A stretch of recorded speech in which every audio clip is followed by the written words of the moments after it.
এই শুনেছি তুই ব্রজবাসীর ঘরে ঘরে গিয়ে ননির ভাণ্ড ভেঙে ফেলিস। বলছে মা তুমি তো বাৎসল্যময়ী, তো তুমি বাৎসল্য প্রেমী, তুমি আমাকে ভুলে গেছো। ব্রজবাসীরা সকলেই কৃষ্ণ রমণী তৈরি করি দুটি নয়ন জলে করজোরে করে ডাকে গোপাল তোমার তাদের ঘরে যতই আমি কৃষ্ণ রমণী পাত্র ভেঙে ফেলি না কেন, তারা বারবার বলে গোপাল আমাদের তুই আমাদের ভেঙে বেচার দুঃখ নেই কেন? তুই ভগবান যে বারবার তোর চরণ ধুলিতে আমাদের এই আঙ্গিনায় পড়ছে, আর তুমি না বলছো মাতালি দেবে না। বলছি দেখো মা, পরের সাল কত তারা ননি খাই কত, তুমি মা হয়ে বলো ননি চোর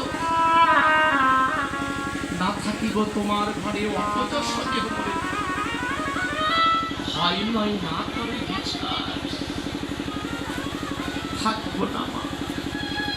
গোপাল কতবা কদর করতে করতেই এক সময় মা বলছে গোপাল রে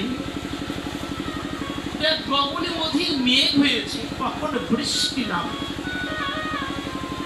অনেক বর্ষাগুলি শুষ্ক বর্ষা শুকনোর জন্য দিয়েছি, তুই একটু দাঁড়ানো